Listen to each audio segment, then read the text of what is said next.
मला आज इथे बोलावलं त्याबद्दल मी उद्धव साहेबांचे आणि संपूर्ण शिवसेनेचे आभार मानतो. बरेच जण सांगतात की वकिलांनी कोर्टात बोलावं, बाकीच्या ठिकाणी बोलू नये. पण माझं असं स्पष्ट मत आहे की कायदा जर लोकांसाठी असेल तर तो लोकांमध्ये सुद्धा बोलला गेला पाहिजे. आज जनतेचं न्यायालय आयोजित करण्याला आणखी एक वेगळी किनारसुद्धा आहे की आज ज्यांनी न्यायतत्वावर आधारित अनेक निर्णय दिले ते देताना न्यायाधीशांना मार्गदर्शन केलं. ज्यांचं मार्गदर्शन न्यायाधीश घ्यायचे सर्वोच्च न्यायालयातले आणि उच्च न्यायालयातले सुद्धा, त्या नानी पालखीवालांचा आज जयंती दिवस आहे. आज या कार्यक्रमामध्ये या जनता न्यायालयात वेगळ्या बाजू नाही आहेत, केवळ सत्याची बाजू आहे. ही सत्याची बाजू मांडत असताना आपल्या सगळ्यांच्या मनात स्पष्टता असली पाहिजे की आपण अपात्रतेच्या सुनावणीबद्दलचा कायदा, त्यामध्ये झालेला न्याय आणि अन्याय आणि या निर्णयाच्या कायदेशीर बाबींचं विश्लेषण करण्यासाठी इथं जमलेलो आहोत. भारतातल्या प्रत्येक नागरिकाला उच्च न्यायालयात सर्वोच्च न्यायालयात दिलेल्या निर्णयाचं विश्लेषण करण्याचा पूर्ण हक्क आहे. त्याच्यामधून कोणत्याही न्यायालयाचा अवमान होत नाही. त्यामुळे शिवसेनेने हा कार्यक्रम आयोजित केला, त्याच्याबद्दल त्यांचे मी जास्त आभार मानतो की या निमित्ताने नागरिकांनी आता न्यायालयाच्या अनेक निर्णयांचं विश्लेषण जाहीरपणे, अत्यंत साध्या सोप्या भाषेत स्पष्टपणे आणि कोणतीही चुकीची असभ्यतेची भाषा न वापरता करणं सुरू करावं. कारण की न्यायालय एक व्यवस्था म्हणून आणि यंत्रणा म्हणून सुद्धा दबावाखाली घेण्यात आलेली आहे, हे वास्तव आपल्याला विसरून चालणार. पक्षांतर कसं करायचं याबद्दलची एक बेकायदेशीर बाराखडी प्रस्थापित करणारा निर्णय म्हणून राहुल नार्वेकर यांनी दिलेल्या निर्णयाकडे आपल्याला बघायला पाहिजे. राहुल नार्वेकर यांच्याबद्दल व्यक्ती म्हणून आपल्याला काही बोलायचं नाही. कोणत्या न्यायालयातले न्यायाधीश असतील त्यांच्याबद्दल आपल्याला व्यक्ती म्हणून बोलायचं नाही. पण ही जी कायदेविरोधी प्रवृत्ती तयार होत आहे त्याच्याबद्दल या जनतेच्या न्यायालयात बोललं गेलं पाहिजे.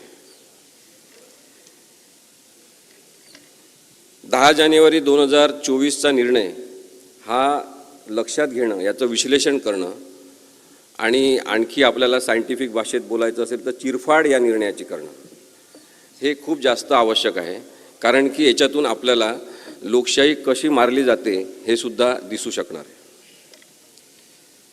बरेचदा अशा प्रकरणांमध्ये म्हणजे 10वं परिशिष्ट किंवा भारतीय संविधानासंदर्भातले जेव्हा प्रकरणं असतात तेव्हा लोक माझ्यासारख्या वकिलांना अनेकदा म्हणतात की तुम्ही वकील आहे, तुम्ही राजकारणाबद्दल बोलू नका, तुम्हाला बोलायचं असेल ते कोर्टात बोला. आणि म्हणून त्याचं उत्तर आधी आपल्या सगळ्यांना दिलं पाहिजे की भारतीय संविधान हे एक राजकीय डॉक्युमेंट आहे, पॉलिटिकल डॉक्युमेंट आहे, पॉलिटिकल पॉलिसी डॉक्युमेंट आहे की भारत एक राज्यव्यवस्था म्हणून कशा पद्धतीने चालेल याबद्दलचं विस्तृत विवेचन करणारं पॉलिटिकल डॉक्युमेंट आहे. भारत हा देश आपण जेव्हा पाहतो नकाशा तेव्हा त्याच्यावर लिहिलं असते पॉलिटिकल मॅप ऑफ इंडिया. तो सुद्धा पॉलिटिकल देश हा सुद्धा पॉलिटिकल अस्तित्व असलेला आहे. आणि त्यानंतर आपण आहोत सगळेजण नागरिक आणि मतदार, जे आपण नागरिक असल्यामुळे आणि नागरिक असणं सुद्धा एक राजकीय संकल्पना आहे. त्यामुळे माझं असं स्पष्ट मत आहे की प्रत्येकाने, प्रत्येक व्यवसायातल्या प्रत्येक सुशिक्षित व्यक्तींनी राजकारणाबद्दल बोललं पाहिजे. हा विषय तर संपूर्ण राजकारणाचा आहे की 10वं परिशिष्टच राजकारणाबद्दल आहे की पात्र कोण आणि अपात्र कोण, आणि त्यामुळे चूक कोण आणि बरोबर कोण हे ठरवत असताना एक बाजू घेणं आवश्यक आहे आणि ती सत्याची बाजू असली पाहिजे. माझी जेव्हा उद्धव साहेबांची भेट झाली पहिल्यांदा ते म्हणाले की तुम्ही टी व्ही चॅनलवर आमची बाजू चांगली मांडता, तेव्हा मी त्यांना सांगितलं की मी तुमची बाजू मांडत नाही आहे, तुम्ही संविधानाच्या बाजूने आहात.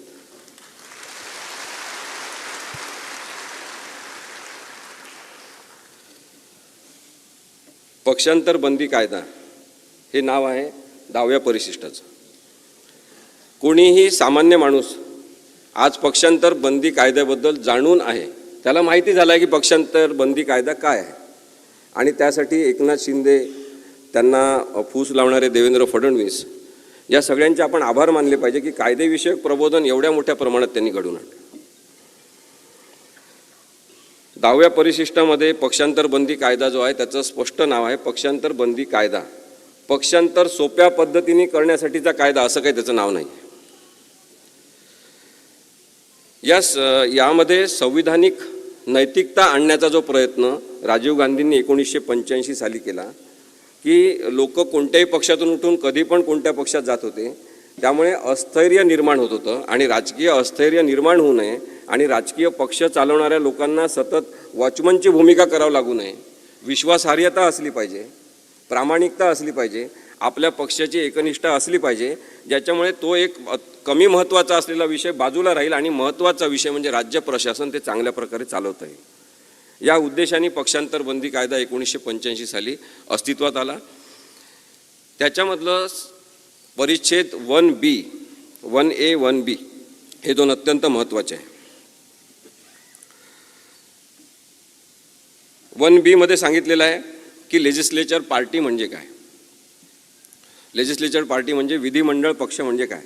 विधिमंडळ पक्ष. आणि दुसरी 1C मध्ये व्याख्या केलेली आहे की ओरिजिनल पॉलिटिकल पार्टी म्हणजे मूळ राजकीय पक्ष म्हणजे काय. ओरिजिनल पॉलिटिकल पार्टी जी आहे ती जननी आहे त्या पॉलिटिकल पार्टीची.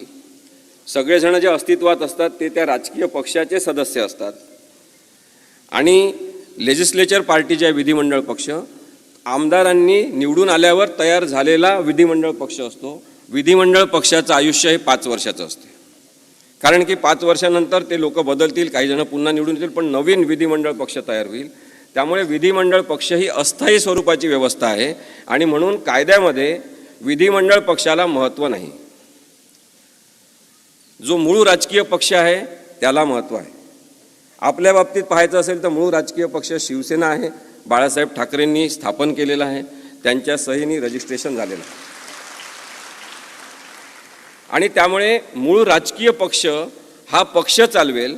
विधिमंडळ पक्ष हे आमदार म्हणून निवडून आलेल्या लोकांचा जो पक्ष आहे त्याच्यावर सुद्धा नियंत्रण ठेवण्याचे सगळं कायद्यानुसार हे मूळ राजकीय पक्षाला आहे, ओरिजिनल पॉलिटिकल पार्टीला आहे. एवढं ते सोपं आहे. आता या दोन व्याख्या पाहिल्यावर आपल्या लक्षात आलं असेल की अस्थायी स्वरूपाची जी व्यवस्था आहे ती विधिमंडळ पक्ष आहे. म्हणजे एकनाथ शिंदे आणि त्यांच्यासोबत पळून गेलेले जे लोक आहेत ते या अस्थायी स्वरूपाच्या 5 वर्षाचं आयुष्य असलेल्या विधिमंडळ पक्षाचे सदस्य होते.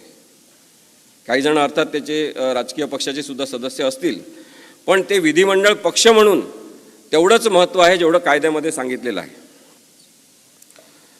याच्यामध्ये आणखी पुढचा भाग आहे, तो आहे 2(1)A आणि 2(1)B. मी आपल्याला अत्यंत सोप्या भाषेत कायदा समजून सांगण्याचा प्रयत्न करतो आहे, कारण की या जनता न्यायालयाचा उद्देश हा सुद्धा आहे असं मला वाटते की आपण सगळ्यांनी, इथं बसलेल्या सगळ्यांनी महाराष्ट्रातल्या प्रत्येक ठिकाणी या केसबद्दल, या निकालाबद्दल आपण विश्लेषण अत्यंत सभ्य भाषेत सगळ्यांना सांगितलं पाहिजे.